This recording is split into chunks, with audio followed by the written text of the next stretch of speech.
بسم الله الرحمن الرحيم الحمد لله رب العالمين السلام عليكم ورحمة الله وبركاته نبينا عليه الصلاة والسلام wuxuu yiri saddex arimood oo ku dhaaranaya nabiga عليه الصلاة والسلام ee iga xifdiya saddex qodob oo nabi maxamed ku dhaaranaya عليه الصلاة والسلام oo leeyahay iga xifdiya qodobka koobaad wuxuu yiri nabiga عليه الصلاة والسلام waxaan ku dhaaranayaa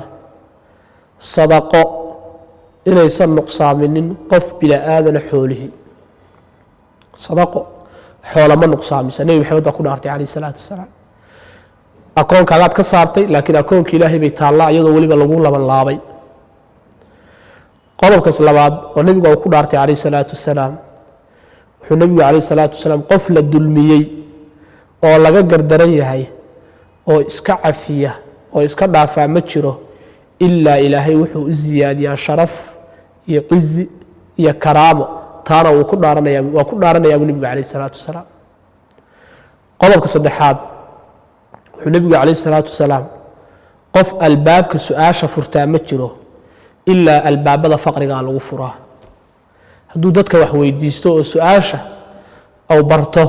hebelow ii dhiibiyo hebelow shaxaadisi waxaa lagu furaa nabiga عليه الصلاة والسلام albaabada faqriga lagu furaa ayuu nabiga عليه الصلاة والسلام u fiirso waa sadaqadii oo la bixiyo xooluhu kaaga nuqsaami maayaan waa dadkii ku dhibaateynayay oo la iska cafiyo cizi iyo sharaf iyo karaama ilaahay kuugu kordhinaya iyo